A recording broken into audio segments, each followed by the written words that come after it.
주님밖에 우리에게 없는 줄로 믿습니다. 가장 소중한 우리 주님이시죠. 주님이 안 계시다면 우린 어떤 존재일까, 또 어떤 소망이 있을까 생각을 해보면 우리 주님이 너무너무 소중한 분이십니다.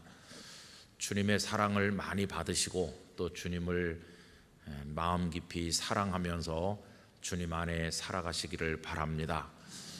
오늘이 2023년 상반기 마지막 수요 2부 기도회입니다. 중간에 잘 못 와도 마지막에 오면 그게 아주 괜찮은 겁니다. 오늘 저녁에 오신 여러분들에게 하나님의 특별하시는 종이 함께 하시기를 바랍니다. 6달 동안에 힘든 것도 많았지만은 그러나 가만히 생각을 해보면 하나님께서 우리에게 주신 감사가 참 감사할 제목이 많다는 것을 알게 돼요. 우리가 다 그저 당연한 듯이 생각하는 것들이 다 하나님의 은혜입니다. 저는 여기 우리 꽃꽂이를 바라볼 때마다 감사한 것은 제가 생명이 아니라는데 참 감사하고 있어요. 보라색 꽃이 위로 이렇게 올라왔고 노란색 또 붉은 빛깔의 색깔 또 초록빛의 이파리들 이걸 볼 수 있다는 게 얼마나 감사해요. 또 귀여운 손자 얼굴도 볼 수 있고 또 들을 수도 있잖아요, 그죠? 이렇게 귀한 찬양을 또 들을 수 있으니까 얼마나 감사한가. 또 여러분들의 모습을 이렇게 눈으로 바라볼 수 있어서 감사하고, 그냥 감사한 게 너무 많죠, 그죠? 여러분, 하나님의 은혜를 찾아내면서 하나님 앞에 감사하면서 우리에게 주어진 인생길이 고단하지만 하루하루 열심히 살아가는 성도들이 되시기를 바랍니다. 날마다 말씀 가운데 그렇게 사시고요. 이제 하반기도 또 그런 모습으로 그저 시종이 여일하게, 세상은 요지경이겠지만은 거기 흔들리지 말고 꾸준하게 걸어가면서 하나님의 나라를 향해서 가까이 나가야 되겠습니다. 이어령 교수께서 세상을 떠나신 지가 이제 좀 됐는데 그분이 생전에 이런 이제 인터뷰를 한 적이 있어요. 이제 그분이 많은 작품들도 쓰셨고 또 뭐 여러 가지 참 영감 어린 말씀도 많이 하셨는데 이 세상에 던진 가장 충격적인 화두는 내가 예수님을 믿게 됐다 하는 이야기였죠. 어떤 분은 이어령 교수의 생애 최대 업적은 예수님을 믿은 거라고 얘기했어요. 여러분, 우리도 마찬가지라고 생각합니다. 우리가 뭐 사업을 해서 돈을 벌고 공부를 해서 학식을 자랑하고 여러 군데서 봉사하고 헌신하지만은 가장 소중한 뭐 업적이라기보다는 우리가 받은 축복 최고는 우리가 예수님을 믿은 거죠. 그분이 예수님을 믿은 게 사람들에게 좀 충격이었어요. 왜 그러냐면 그분은 아주 도도한 지성인이었고 성경을 숱하게 많이 읽었지만 그냥 문학 서적처럼 성경을 읽었던 분이고 기독교 대학의 교수였지만 하나님을 경외한 것은 아니었거든요. 그런 그가 영성의 전당인 하나님 앞으로 나와서 머리를 숙이게 되니까 사람들에게 많은 놀라움을 줬습니다. 그렇게 좀 시간이 지난 다음에 어떤 기자가 물어봤다고 그래요. 그래서 교수님은 예수를 믿어서 뭐 좀 달라졌습니까? 그 전과 그 후가 어떻게 다릅니까? 이런 질문을 했다고 그럽니다. 그랬더니 그분이 뭐 여러 가지 할 말 많지만 일단 두 가지가 달라졌다 이렇게 말했다고 그래요. 그 첫 번째는 뭐냐 하면 내가 이제는 사랑이라는 걸 알게 됐다. 그 전에는 다른 사람들에게 좀 엄격하거나 심했던 것 같습니다. 그분이 말씀한 대로 하면 심부름하는 사람들에게 아주 좀 꾸중도 많이 하고 호된 책망도 많이 하고 그랬다고 그래요. 비서 그런 사람들에게. 그런데 이제는 내가 그들을 사랑하려고 노력하게 됐다. 그러니까 그 굉장한 거죠. 인간관계의 변화가 온 거예요. 인간관계가 이제 업무적으로 대하고 딱딱한 그런 관료적인 그게 아니고 사랑을 인간관계 속에서 만들어 가려고 노력하게 됐다. 그 다음에 또 한 가지는 그분이 문학을 하는 분인데 내가 문학 작업하는데 그게 근본적으로 변했다. 그 전에는 실존주의의 입장에서 모든 사물을 보고 생각을 하고 글을 쓰고 그렇게 했었는데 이제는 생명을 그 속에서 보려고 노력한다고 이야기했어요. 그분의 표현대로 하면 생명 자본주의에 심취했다. 그래서 어떤 걸 생각하든지 뭐 글을 쓰든지 뭐 하여튼 뭐든지 할 때 화두가 생명을 생각하게 됐다는 거예요. 여러분 두 가지를 말했죠. 그분이 예수님을 믿고 나서 뭐가 달라졌느냐, 그러니까 하나는 사랑이고 하나는 생명이었어요. 여러분이 사랑과 생명이 다 어디서 왔겠습니까? 우리 예수님에게서 흘러나온 것이에요. 예수님으로부터 사랑을 배웠고 예수님에게서 영원한 생명을 깨닫게 된 것이에요. 그래서 저는 그 인터뷰 기사를 읽으면서 이분이 예수님을 뭐 오래전부터 믿은 분은 아니지만은 예수님이 우리에게 던져준 그 핵심을 잘 꿰뚫으셨구나. 그래서 사랑과 생명 이 두 가지를 붙든 거죠. 그런데 그거를 머릿속에서 그냥 생각만 하는 게 아니라 이제 같이 일하는 사람들이거나 주변에 있는 사람들에게 실천으로 옮긴다는 거예요. 사랑하려고 노력하고 이제 꾸지람하지 아니하고 그들을 따뜻하게 대하려고 하고, 그리고 글을 쓸 때도 이제는 내용이 달라진 글을 쓴다는 거예요. 생명을 위한 글을 쓰게 됐다.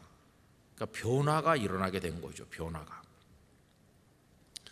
여러분 그런 것들이 이제 한 사람 속에서 예수 그리스도의 영이 역사하심으로써 그 전에는 없었는데 예수님 안에 있게 됨으로써 새롭게 만들어지는 참 아름답고 감동적인 이야기라고 말씀을 드릴 수가 있습니다.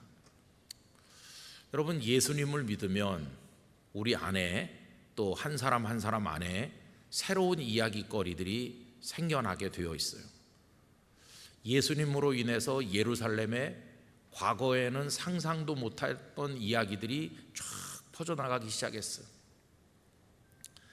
그 가장 중요한 것은 온 예루살렘 사람들이 들어서 다 알고 있는, 어떤 사람은 그거를 비웃기도 하고 어떤 사람은 반신반의하고 어떤 사람은 그것 때문에 기뻐하는데 그게 뭐냐 하면 예수님께서 부활하셨다 하는 얘기였어요. 아마 당시 예루살렘에 사는 사람치고 이 놀라운 이야기를 못 들은 사람은 아마 없었을 겁니다. 그냥 임종을 앞둔 골방에 누워있는 노인들이나 못 들었을까?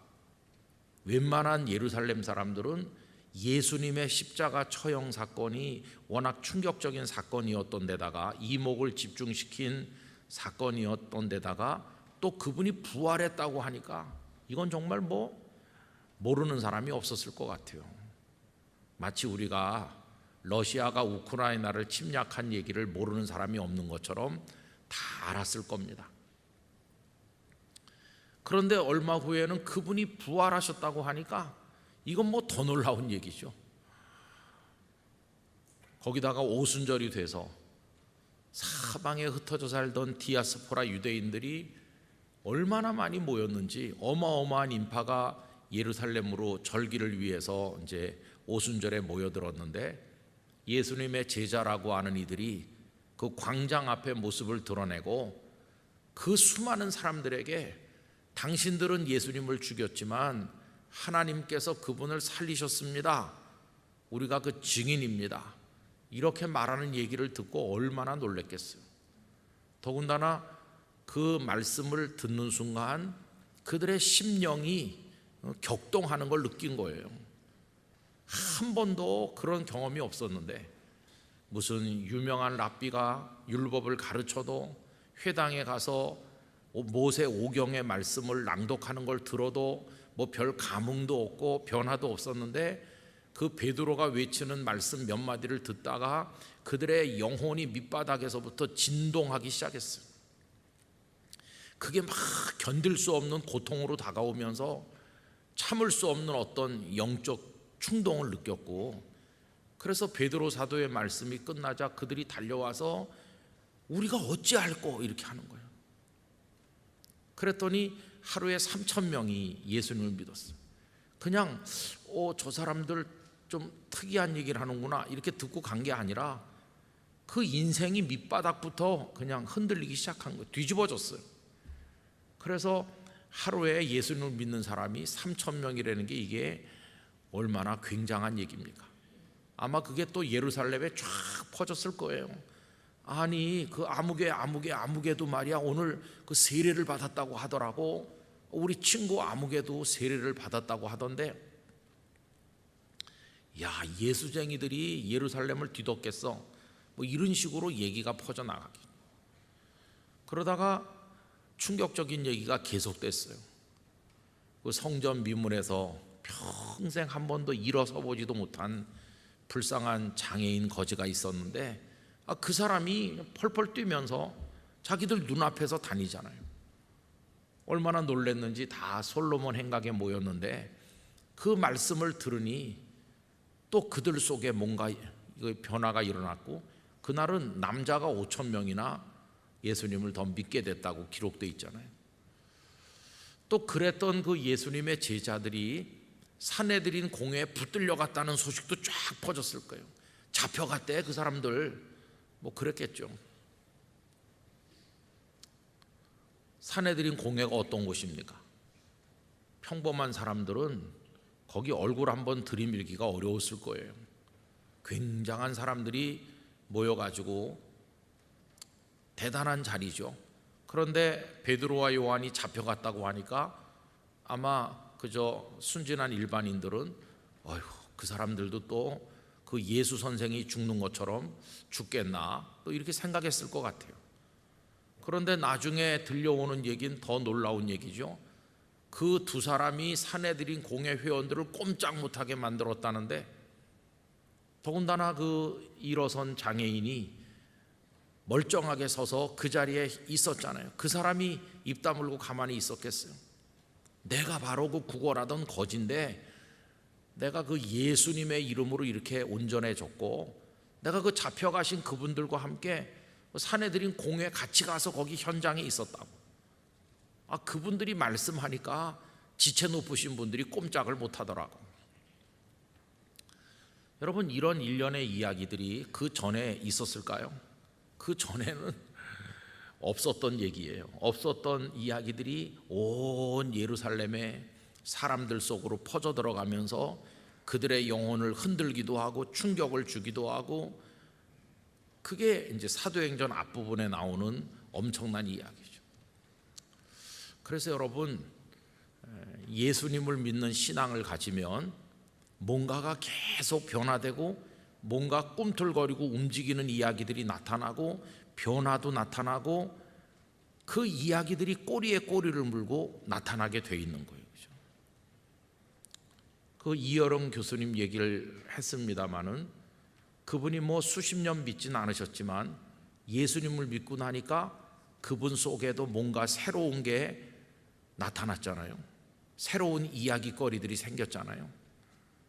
우리 영락교회 성도님들 속에도 제 속에도 예수님으로 인한 어떤 움직임, 변화, 새로운 이야기거리, 그런 것들이 계속되기를 원합니다.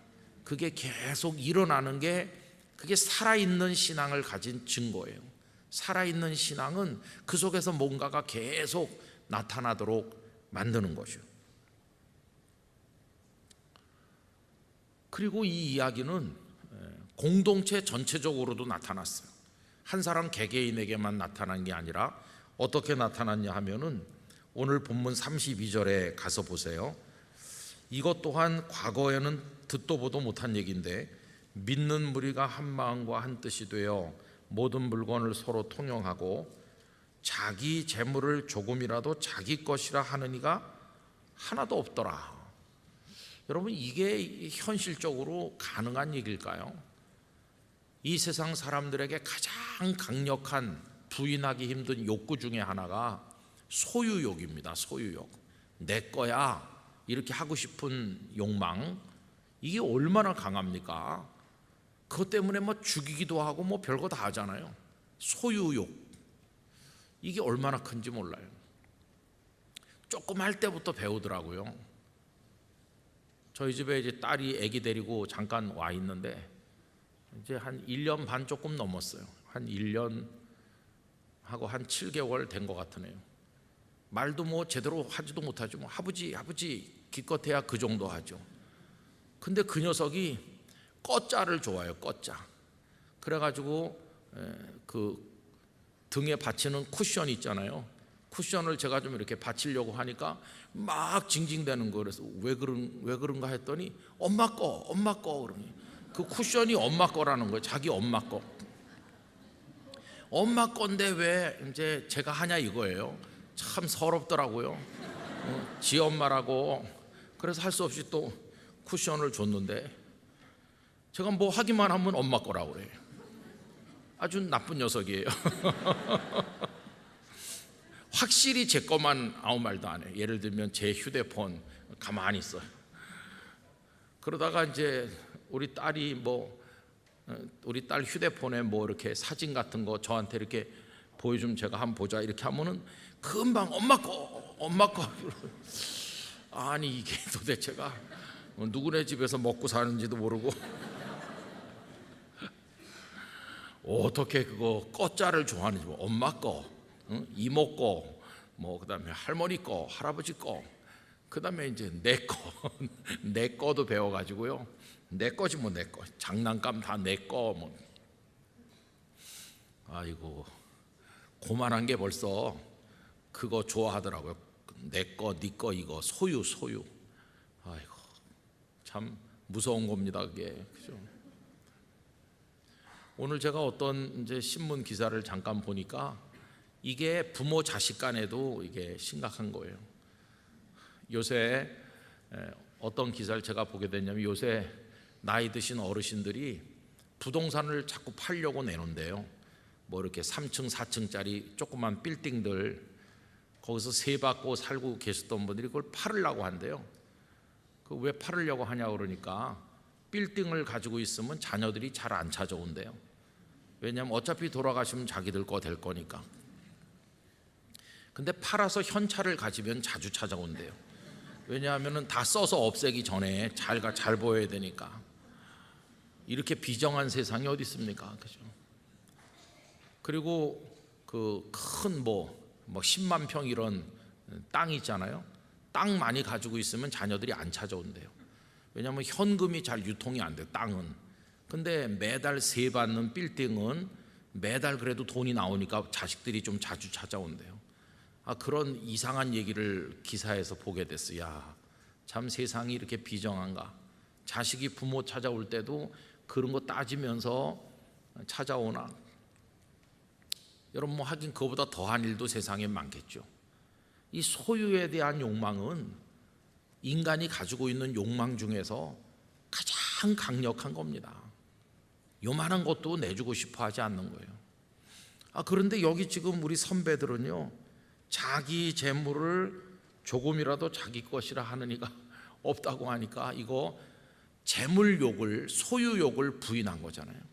이런 얘기가 그 전에 있었을까요? 그러면 믿어지지 않는 일이 일어난 거예요. 아마 예루살렘 주민들에게 막 충격이었을 것 같아요. 아니 저 사람들은 어떻게 믿을 수 없어. 어떻게 저럴 수가 있을까? 그런 일이 이제 벌어졌어요. 그러면서 실제로 이제 사람들의 마음에 큰 놀라움을 가져오는 일들이 벌어졌는데 밭 있는 사람들이 밭을 팔아가지고 가져오는 거예요. 사도들에게 가지고 와서 어려운 사람 돕는 데 씁시다 이렇게 하는 거예요. 그냥 생각만 하는 게 아니라 생각으로 하는 것도 어려운데 그걸 실제로 그렇게 밭을 팔아가지고 가져오는 사람이 있었다는 거예요.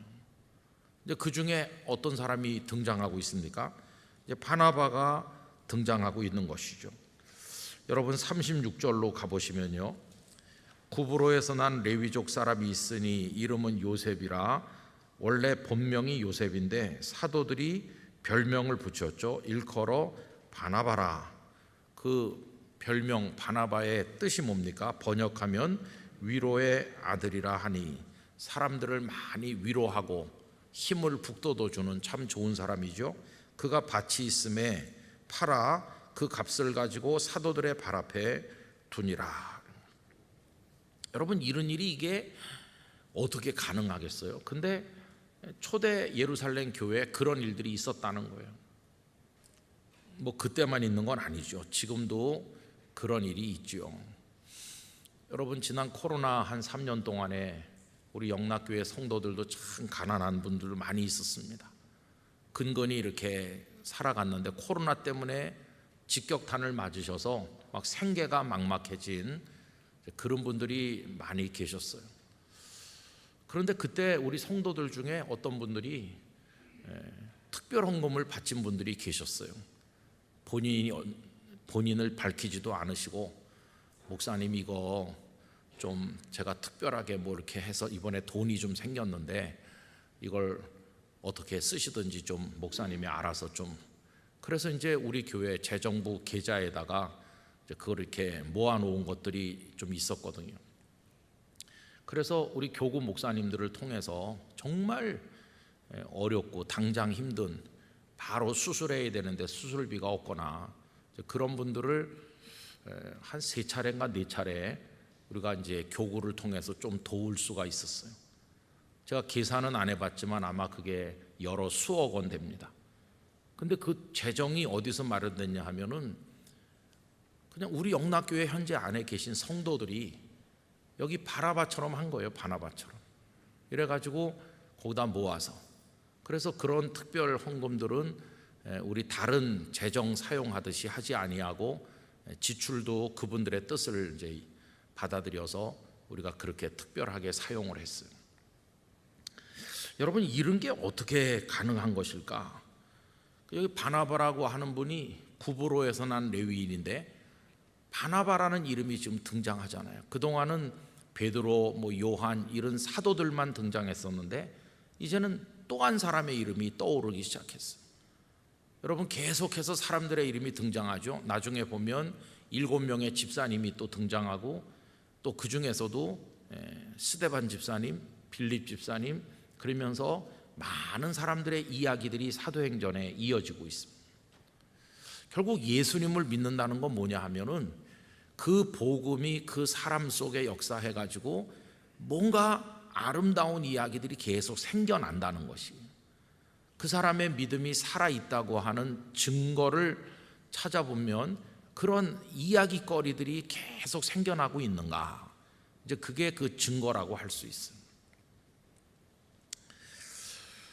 여러분, 이 바나바가 밭을 팔아가지고 가져온 걸로 그의 이야기가 끝났나? 아니에요. 이 바나바라는 한 사람의 이야기 속에서 그건 이제 시작이었고, 그 다음에 보면 계속 이야기가 이어져요. 바나바를 통해서. 여러분 아시는 것처럼 바나바는 어떤 분이었습니까? 사울이 핍박자로 살다가 다메섹 도상에서 예수님을 만나서 변화됐잖아요. 그런데 그가 예수님의 사람으로 변화됐다는 걸 다른 사람들은 인정하지 않았어요. 그렇게 지독한 핍박자가 예수님을 믿는다는 게 그게 말이 되느냐? 다 이렇게 색안경을 끼고 그를 믿어주려고 하지 않았는데 그를 믿어준 사람이 바나바예요. 그래서 바나바가 사울을 인도하고 나중에는 그의 고향 다소로 찾아가서 그를 데리고 안디옥에 와서 같이 동역자가 돼서 함께 일하다가 첫 번째 전도여행 떠날 때 바나바와 이 사울이 같이 떠났죠. 그런데 사울은 나중에 이름이 바울이 된 건데, 가만히 보면 바나바가 연배도 훨씬 높은데도 바나바는 뒤로 물러가고 바울을 앞세워가지고, 그래서 바나바는 자기가 앞장서신 게 아니라 이 젊은 일꾼 바울을 앞세우고 자기는 뒤에서 이렇게 뒷받침해주고 아주 그런 아름다운 이야기를 만들었어요. 그 다음에 두 번째 전도여행 떠날 때는 1차 전도여행에 따라갔다 도중 하차한 마가 요한이 있었는데, 이 마가가 바울의 마음에는 안 들었어요. 전도 여행이 무슨 장난도 아니고 중간에 막 돌아오고 그러면 안 된다. 나는 저 마가랑 가고 싶지 않다. 바울은 막 철저한 분이거든요. 그랬더니 바나바가 아직 경험 없고 어려서 그런데 기회를 한 번 더 주자. 이래가지고 두 사람이 의견이 좀 안 맞았어요. 근데 결국 나중에 그 마가를 누가 거둡니까? 바나바가 거두는 거예요. 그래서 바나바는 마가를 데리고 또 떠났죠. 나중에 가서 보면 그 문제에 있어서는 바나바가 더 옳았던 것 같아요. 왜냐하면 디모데 후서를 읽어보면 이 철부지고 실수투성이고 연약하던 마가가 아주 훌륭한 하나님의 사람으로 변화돼서 순교를 앞둔 사도 바울이 마가를 부르는 걸 볼 수 있어요. 마가. 결국은 마가가 바울에게 필요한 사람이 됐고, 그 마가가 마가복음을 기록해가지고 사복음서 중에 제일 먼저 기록된 게 마가복음 아닙니까? 그 마가가 있게 해준 인물이 누굽니까? 바나바인 거예요. 바나바. 이런 아름다운 이야기를 계속 만들어가고, 뿐만 아니라 이 바나바는 그 예루살렘에서나 안디옥 교회에서 아주 존경받는 어른이었어요. 그래서 여기 지금 바나바가 4장에 처음 등장하면서 밭을 팔아서 가져왔다. 아니 어떻게 그런 일이 가능했나? 하나님의 영이 그 속에서 일하기 시작하니까 한 사람 바나바의 그런 아름다운 헌신, 다른 사람을 배려하는 따뜻한 사랑, 남을 위로하고 선하게 인도해주고 이해해주고 세워주고 도와주는 그런 헌신들, 이게 쭉 계속되는 거예요. 그래서 바나바가 가는 데마다 열매들이 맺히는, 계속 열매가 맺히고, 바나바의 한평생은 그런 아름다운 이야기의 열매들로 가득 차 있다고 말할 수 있어요.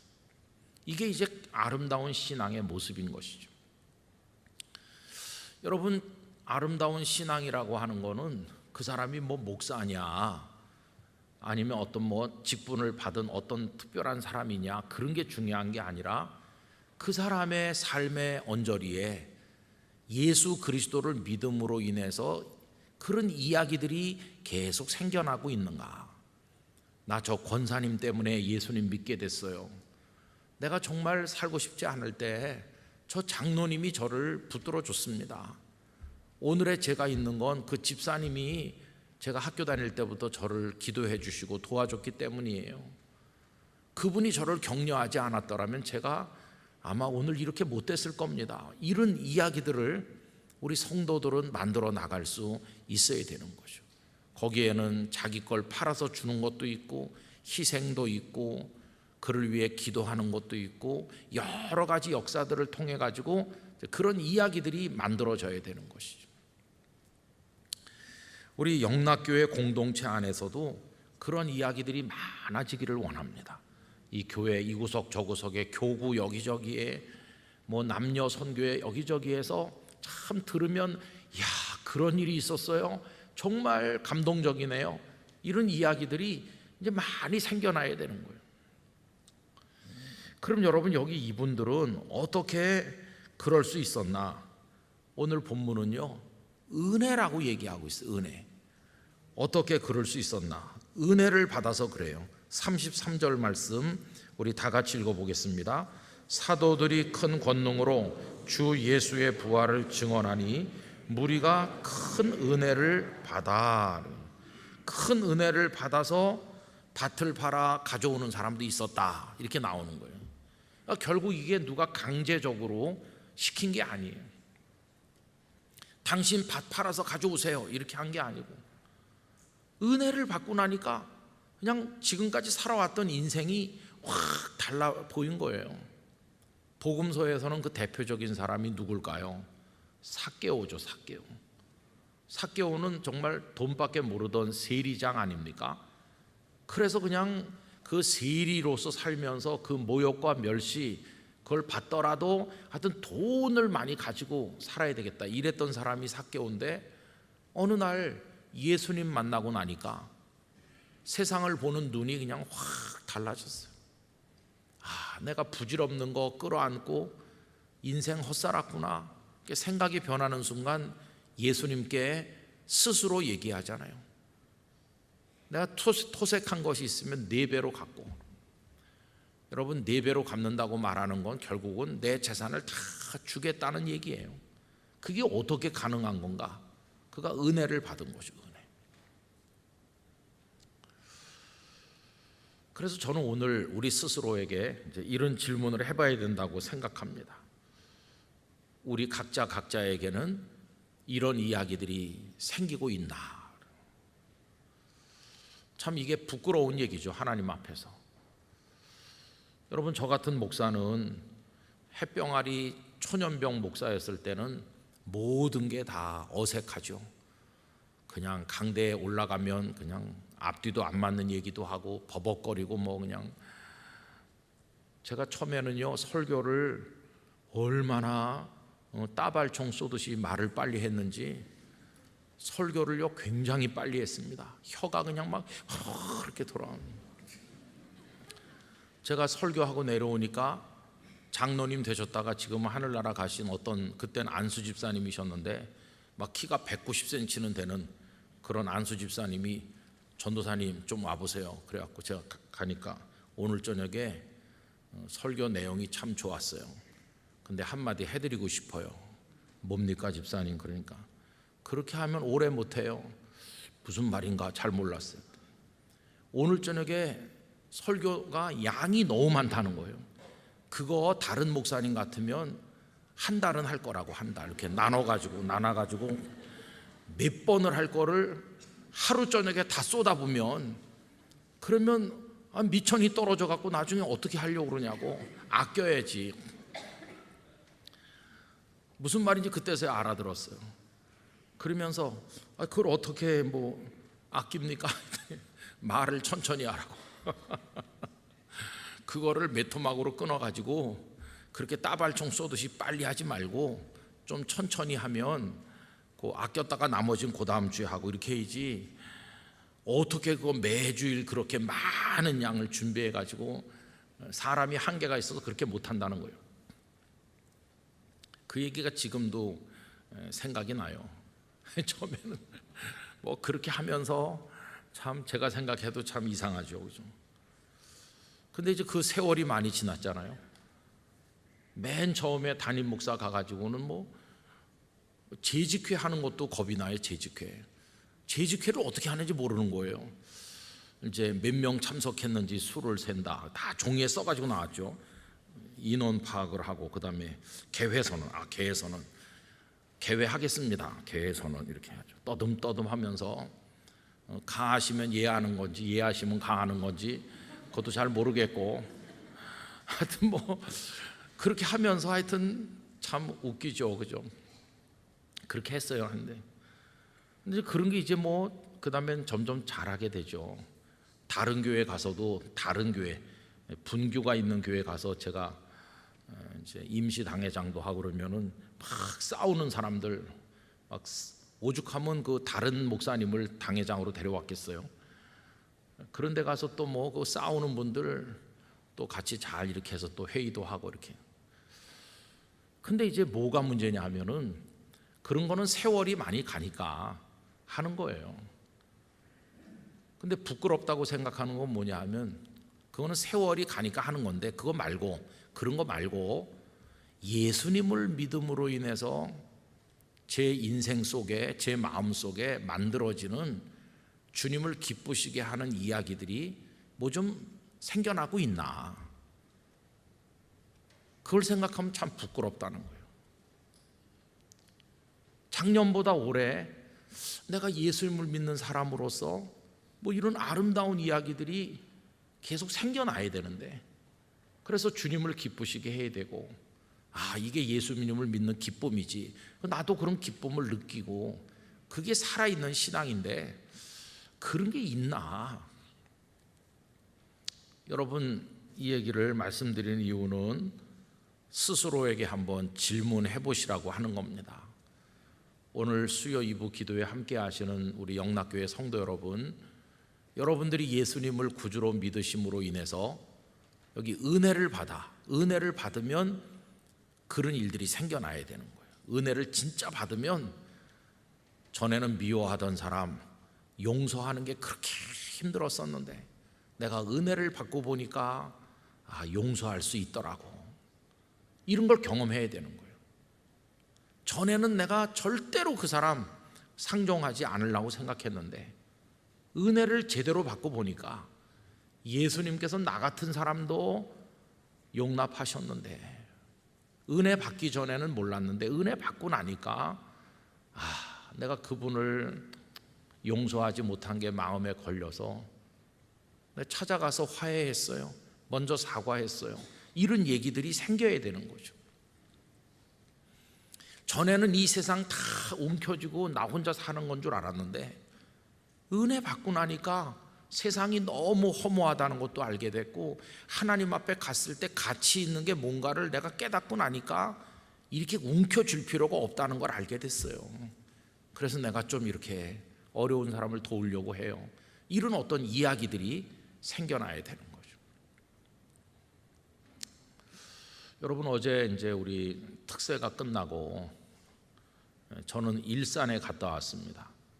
일산에 갔던 이유는 우리 교단의 총회장을 지나신 어떤 목사님의 사모님께서 좀 이른 연세에 별세하셨어요. 거기 빈소가 이제 차려져 있어서 갔다 오면서 세상은 참 바쁘다. 살아있는 이는 살아있는 이대로 바쁘고, 또 사랑하는 가족이 떠나시면 그 가족들은 또 예절을 다해서 장례식을 하느라고 또 분주하구나. 그래서 거기 이제 많은 조화들이 쭉 늘어서 있고 많은 조문객들이 오고 이제 그러는데, 그래가지고 장례가 끝나면 그럼 그 다음엔 누가 기억하나 그런 생각이 드는 거예요. 몇 달 전에도 어떤 유명한 목사님 한 분이 별세하셨는데, 그래서 제가 이제 그분이 돌아가셨다는 거를 기독교 신문을 통해서 알게 됐어요. 지방에 어디서 장례를 했거든요. 그 장례식에 갔다 온 분들한테 그날 장례식이 이러저러 했다는 얘기도 듣기도 했어요. 뭐 누가 어떤 순서를 맡아서 뭘 맡으셨고 설교는 누가 했고 뭐 그런 얘기 들었어요. 장례식이 화려하게 많은 조문객들이 오신 가운데 잘 엄수됐구나. 거기까지 들었어요.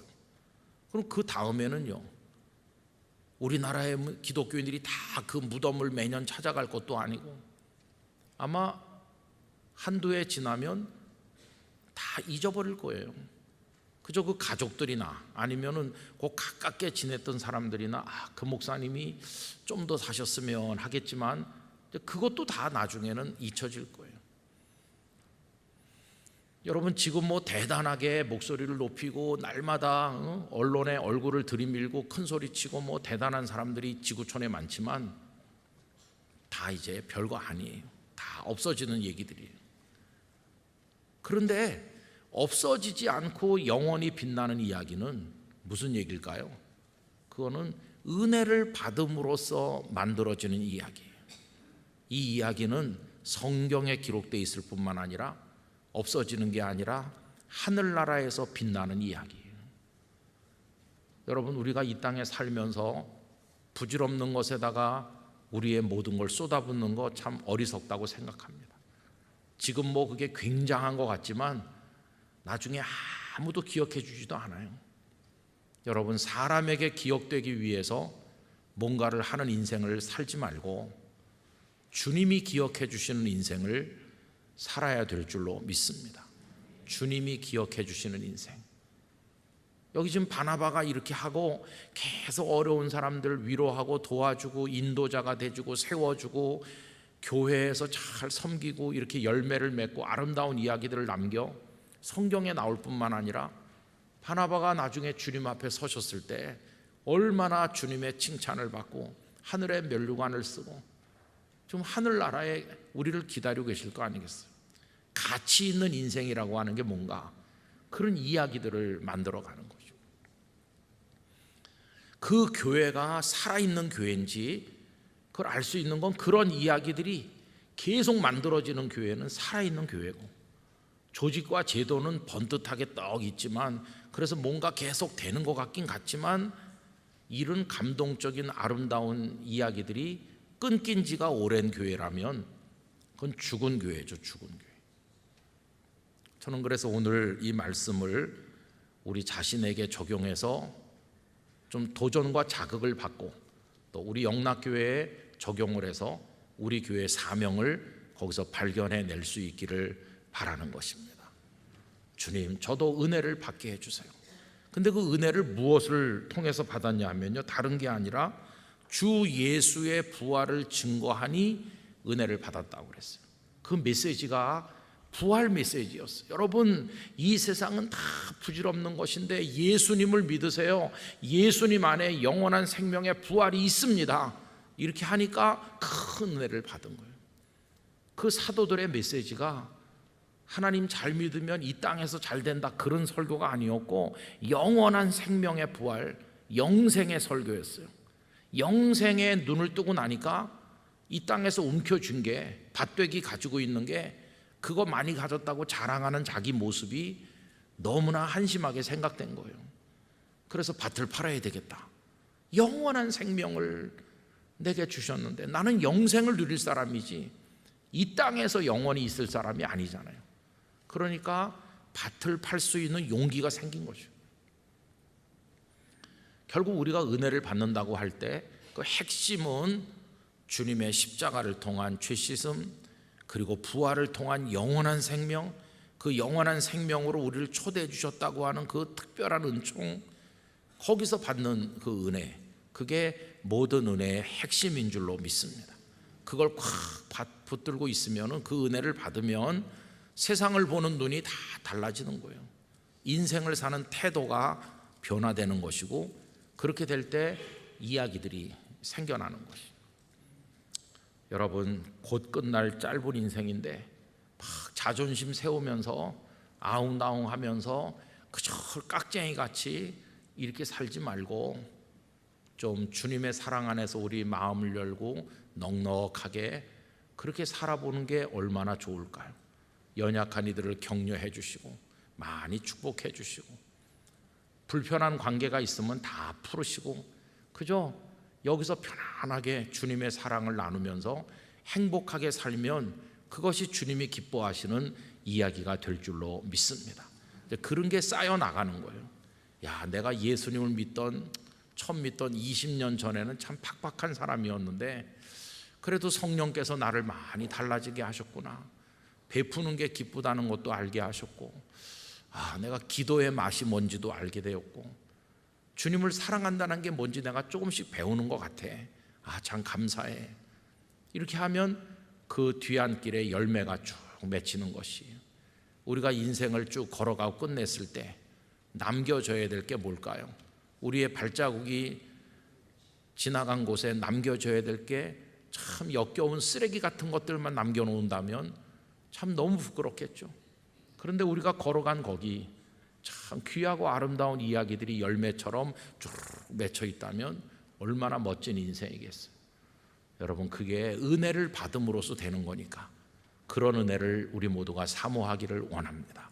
날마다 우리 마음을 은혜로 적셔주시고 그 은혜 안에서 내가 오늘의 바나바 같은 사람이 되게 하여 주시옵소서. 영락교회 성도들이 다 그 이야기의 주인공이 되시기를 간절히 축원합니다. 기도하겠습니다. 거룩하신 하나님 아버지, 사도들이 주 예수님의 부활을 설교했을 때 사람들은 큰 은혜를 받았고, 은혜를 받고 나니 세상을 사는 태도가 완전히 변해서 자기 재물을 자기 것이라고 말하지 않고 오히려 밭을 팔아 어려운 이들을 돕는 일에 나서기도 하고 사랑을 베풀기도 하고, 그 이전에는 상상도 못했던 아름다운 이야기들이 무궁무진하게 생겨나게 되었습니다. 그게 곧 살아있는 신앙의 증거였으며 성령님이 역사하시는 증거였습니다. 주여, 저희 개개인에게도 우리 영락교회 안에도 그러한 역사가 이루어지게 하여 주옵소서. 저희들이 80주년을 위해서 기도하고 있는데 눈에 보이는 어떤 몇 가지를 하는데 중점을 두는 게 아니라 이런 이야기를 만들어가는 교회가 되기 위하여 기도하며 나아가게 해 주시옵소서. 오늘 상반기 마지막 수요 2부 기도에 출석하시고 또 함께 예배하는 모든 성도들에게 하나님 복의 복을 더하시고 믿음 위에 믿음, 은혜 위에 은혜를 더하여 주시옵소서. 계속되는 특세 위에 하나님께서 역사하셔서 하반기를 맞이하기 위한 마음의 준비가 잘 되게 하여 주시옵소서. 주 예수님의 이름으로 기도드리옵나이다. 아멘.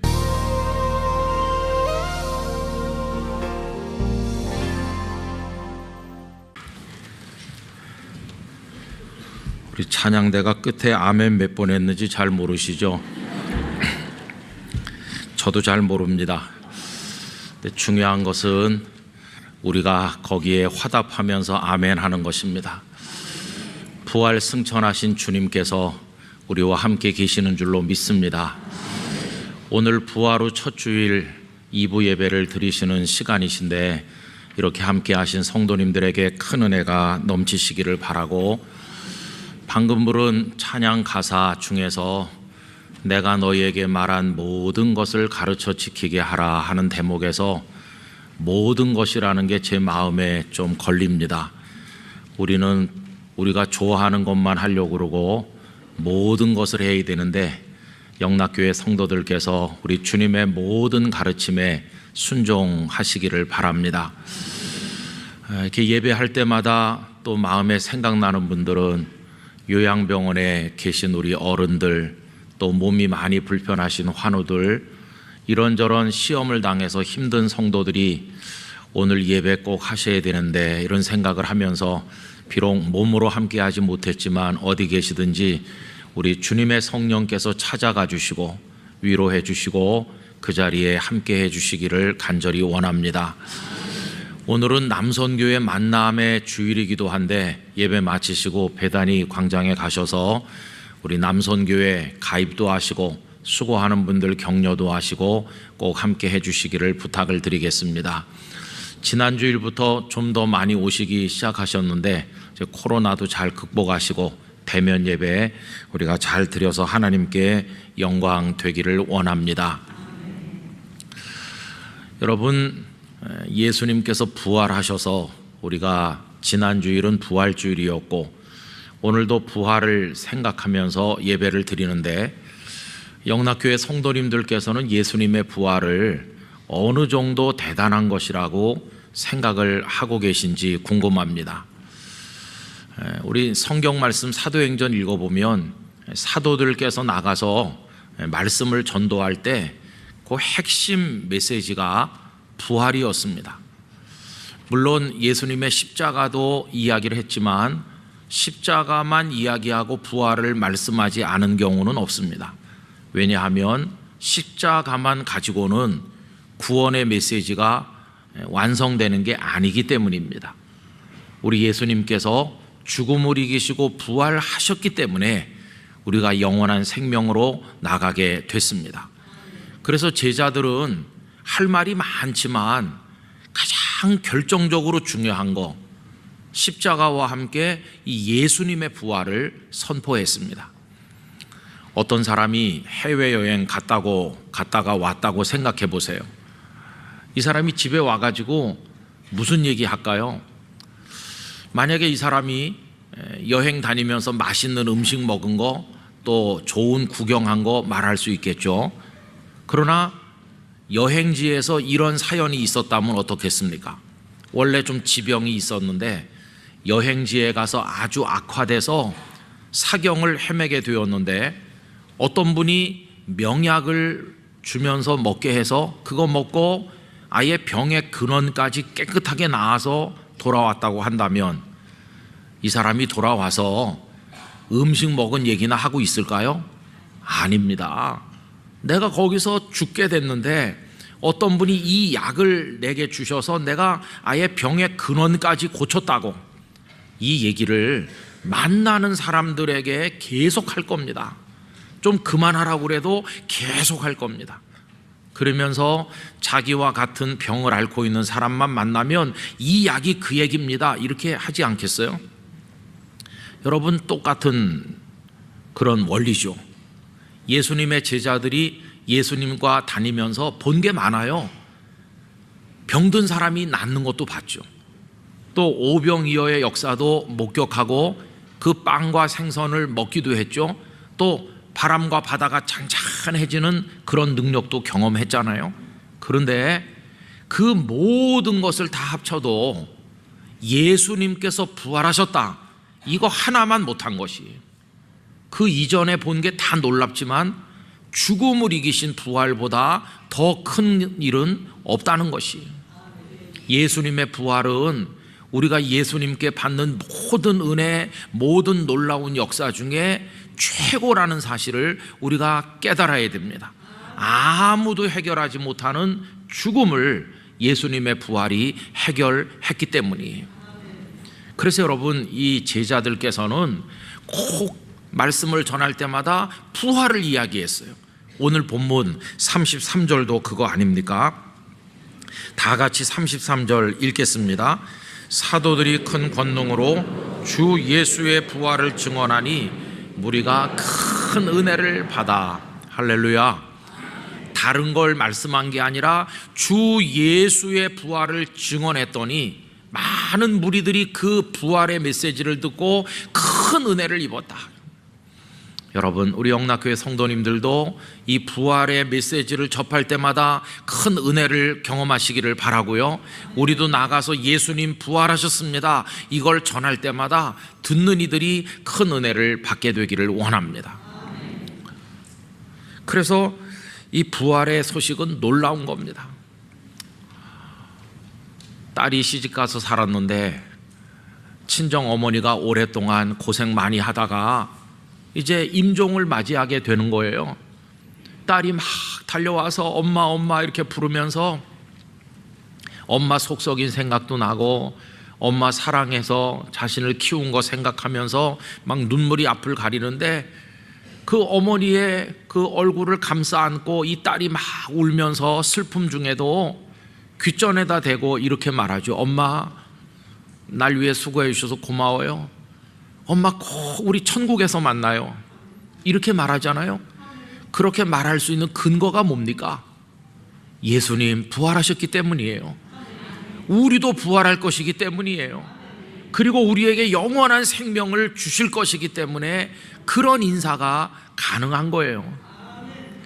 여러분, 18세기 19세기에 저 아프리카와 아시아 여러 나라로 선교사들이 많이 나가셨어요.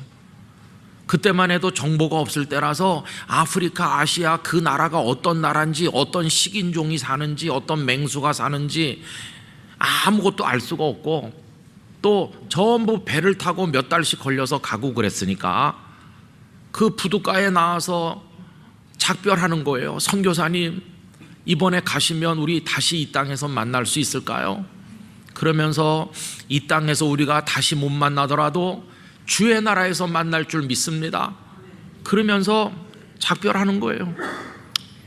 여러분, 눈물 나는 작별인데 그래도 슬픔 속에서도 서로 등을 두드리고 격려하면서 주님 안에 승리합시다, 그러면서 우리 천국에서 꼭 만나요, 이렇게 인사할 수 있는 근거가 뭔가요? 예수님 부활하셨기 때문이에요. 우리도 부활할 것이기 때문이고 영생의 나라가 있으니까 그런 인사를 할 수 있는 거예요. 우리도 그렇죠. 담담한 마음으로 언젠가 우리도 죽음의 순간을 맞이해야 됩니다. 얼마간 이 땅에 더 살 텐데 기쁨으로 살고, 그러다가 다가오는 죽음 두려워하지 않고 그날이 오면 남아있을 가족들 손을 다 잡으면서 미소 지으면서 우리 꼭 천국에서 만나자, 내 아들 내 딸, 이렇게 인사할 수 있는 근거가 뭔가요? 예수님 부활하셨고 우리도 부활할 것이고 영생의 나라가 있기 때문이죠. 그러니까 여러분, 예수님 부활하셨습니다, 나도 부활할 것이고 심판의 부활이 아니라 생명의 부활로 영원한 천국으로 나가게 될 것입니다.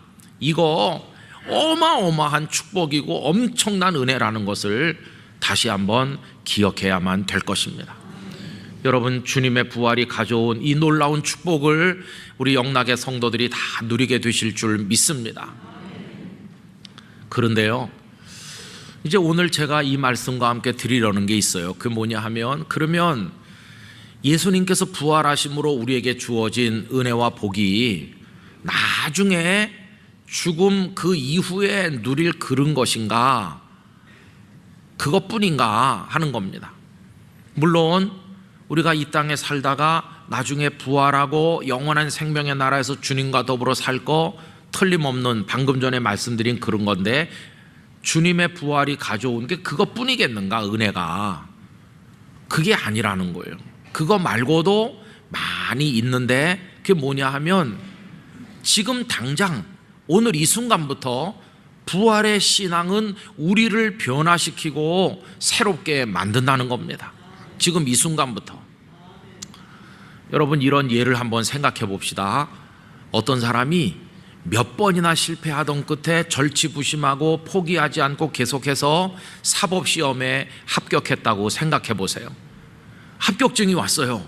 그럼 이 사람이 그걸 액자에다 여가지고 막 싸고 또 싸서 저 깊은 데 숨겨놨다가 그냥 그대로 몇십 년 살다가 임종 때 꺼내서 한번 보면서 내가 그래도 붙었던 사람이야, 그리고 세상 떠날까요?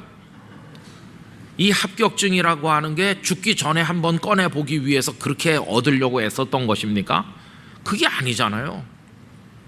사법시험에 합격하면 그 순간부터 달라지는 거예요. 그 순간부터 우선 내 마음에 기쁨이 충만해지겠죠. 그리고 나와 내 주변 사람들이 다 같이 함께 기뻐하겠죠. 그리고 마음속에 나는 이제 법을 집행할 사람인데 나부터 법을 잘 지켜야 되겠다는 의식이 생길 것이고, 연수원에 가서 훈련받고 어떤 영역에 들어가서 법적인 사역을 감당하면서 시민들을 섬기고 나라를 위해 봉사하면서 명성도 쌓고 이렇게 될 거 아니겠어요? 그러니까 사법시험 합격하면 그날 그때부터 달라지는 거지, 나중에 죽기 전에 가서 한번 보는 거 그게 아니에요. 여러분, 예수님의 부활, 나도 부활할 줄 믿는 그 믿음, 이 부활 신앙은 오늘 이 순간부터 우리들을 변화시키기 시작하는 거예요. 그래서 예수님의 부활이 가져온 은총을 저 미래에 가서만 누릴 거다, 이렇게 저 미래로 밀어놓고 계시면 안 되고, 그거를 현재화하셔서 오늘 그것이 어떻게 내 삶에 영향을 주고 나를 변화시키는지 그걸 경험하시기를 바라는 것입니다. 벌써 당장 우리 속에 역사하는 것이에요. 우리는 달라질 것이에요. 그럼 여러분, 이 부활신앙이 우리에게 어떤 변화를 가져올까요? 그저 간단하게 몇 가지 말씀드리면, 우선 이 부활신앙을 철저하게 가진 성도는요, 의식의 변화를 경험하게 되고 인생의 무게중심이 옮기게 될 것입니다. 이거 몰랐을 때는 눈앞에 보이는 세상이 전부인 줄 알죠. 그래서 그냥 현실을 위해서 모든 걸 걸고 살죠. 예수님 당시의 사두개인들은 부활도 모르고 영생도 모르고 천국도 몰랐어요. 그러니까 사두개인들은 길을 쓰고 살아있는 동안에 부귀영화를 누리려고 온갖 수단 방법 다 동원하는 거예요. 이 세상밖에 없다고 생각하니까 무게중심이 여기 있는 거죠. 그러나 주님의 부활처럼 나도 부활하고 영생의 주님의 나라가 있음을 믿습니다. 이 사람은, 우리 성도들은 무게중심을 그 주님의 나라에다 놓고 사는 거예요. 지금 여기 살고 있지만 마음의 중심은 저기 가 있는 거예요. 여러분, 지금 우리가 누리는 생명 어떤 생명입니까? 여기 지금 팔딱팔딱 뛰는 이 생명은요, 별거 아니에요. 시간이 가면 갈수록 늙을 거예요. 약해질 거예요. 그러다가 시들시들해져요. 그러다 나중엔 끝나요. 현재라고 하는 이 상황은 현재의 생명으로 사는 건데, 이 현재의 생명은 잃은 거예요. 너무 보잘것없잖아요.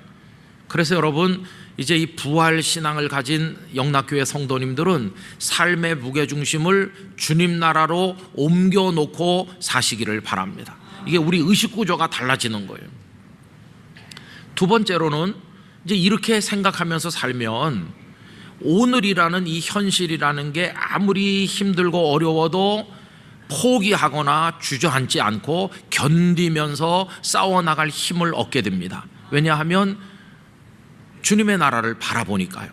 그래서 농부와 닮았어요. 여러분, 농부가 씨를 심잖아요. 그리고 거름을 주고 물을 주고 그리고 김을 매는데 햇빛이 쨍쨍 내려쬐면 새카맣게 그을고 땀을 막 비 오듯 흘리면서도 그거 어떻게 견딥니까? 그거 어떻게 참아낼 수 있습니까? 그것은 추수 때 풍성한 곡식을 거둘 걸 꿈꾸면서 오늘을 참는 거예요. 여러분, 이 부활의 신앙을 가진 성도는 주님의 나라를 꿈꾸면서 살기 때문에 오늘의 환난, 오늘의 핍박과 가난과 질병과 오늘 우리를 어렵게 만드는 모든 문제들 앞에 굴복하지 않고 그걸 견디고 극복하는 능력을 가지게 될 줄로 믿습니다. 이 부활 신앙이 오늘 우리 속에 역사할 때 가져오는 엄청난 축복이죠. 그 다음에 세 번째로 어떻게 우리에게 이 신앙이 영향을 미치냐 하면 오늘에 투자하지 않고 내일을 위해 투자하는 거죠. 오늘 내가 가진 건강, 시간, 물질 이거를 오늘을 위해서 투자하는 게 아니라 하나님 나라를 위해서 투자하는 거예요.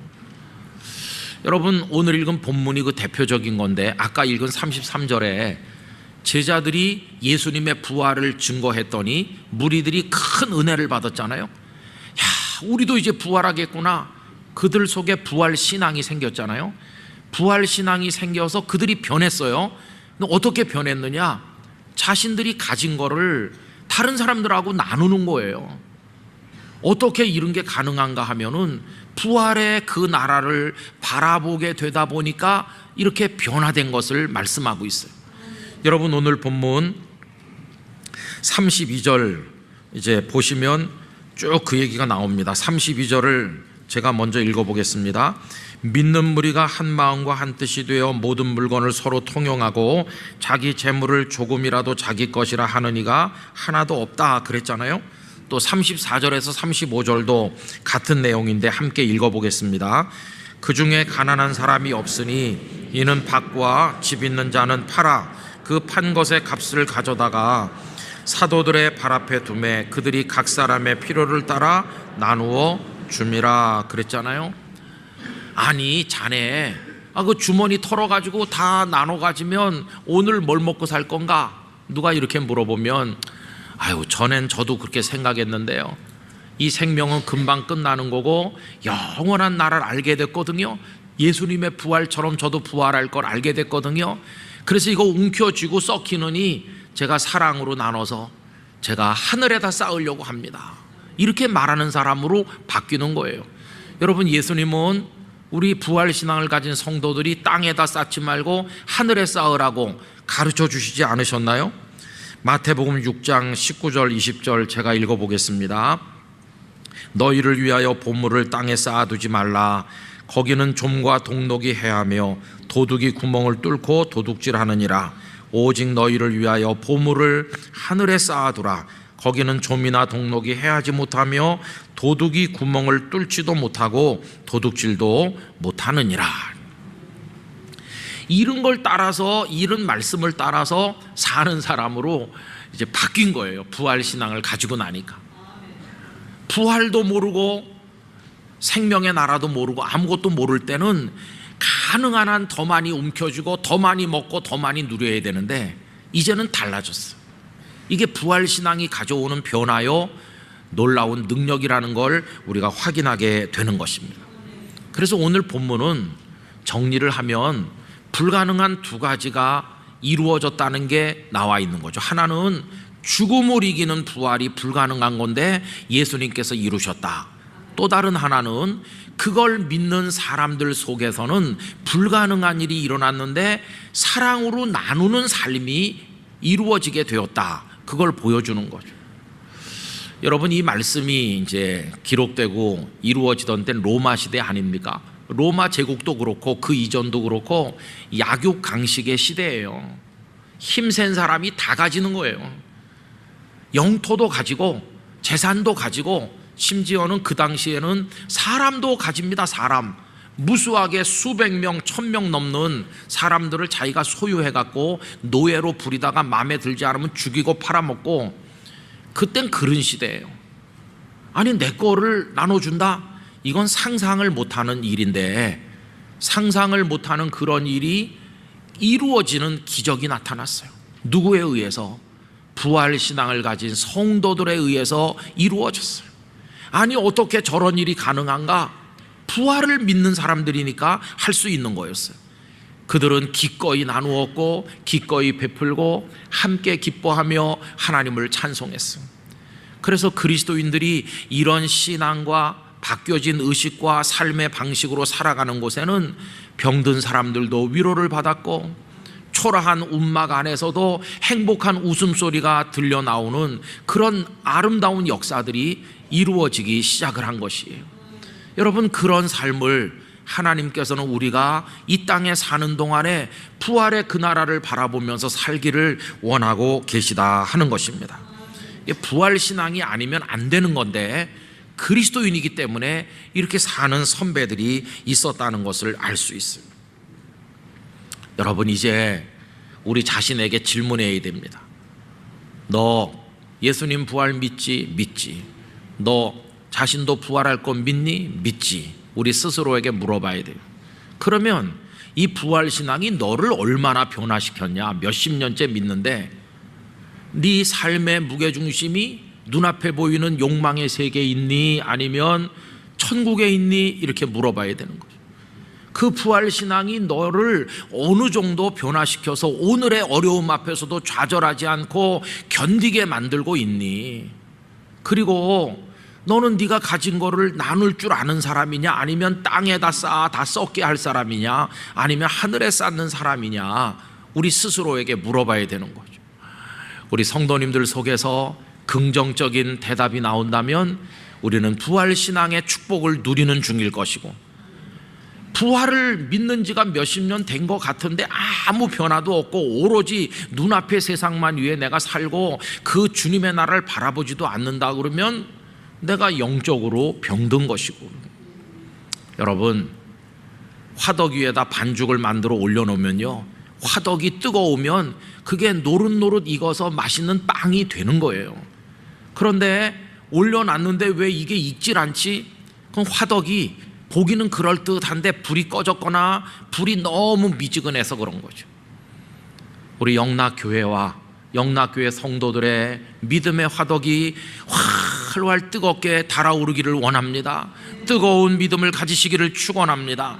그 위에 우리의 삶이라는 반죽을 올려놓으면 그 성령의 불로, 믿음의 불로 뜨거워지면은 반드시 그게 노랗고 맛있게 익어서 하나님 앞에 드려질 빵처럼 될 줄로 믿습니다. 이 부활신앙이 가지는 능력을 경험해야 되는 거죠. 은혜를 제대로 받으면 반드시 변하게 돼 있는 거예요.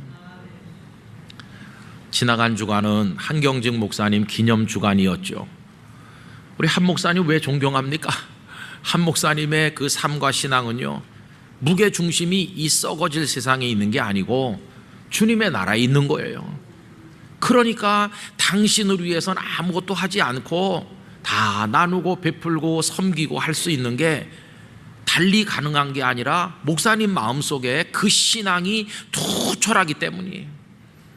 그래서 그 목사님의 그 아름다운 신앙과 삶의 열매로 우리 영락교회가 많은 선교와 봉사의 사역을 하게 되었고, 또 오늘은 특별히 영락사회복지재단 우리가 마음을 모아 기도하는 주일인데 이런 열매들이 탄생하게 된 거, 결국 부활신앙이 그 속에서 목사님 속에 역사했고 우리 선배들 속에 역사했기 때문에 그게 가능했다는 것을 알 수 있어요.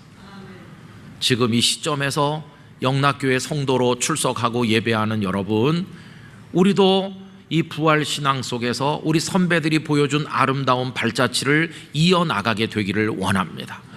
여러분, 이 일에 여러분들의 마음도 기도도 모아주시고 우리의 물질도 모아서 천국에 쌓는 연습을 우리 모두가 할 수 있기를 간절히 원하는 것입니다.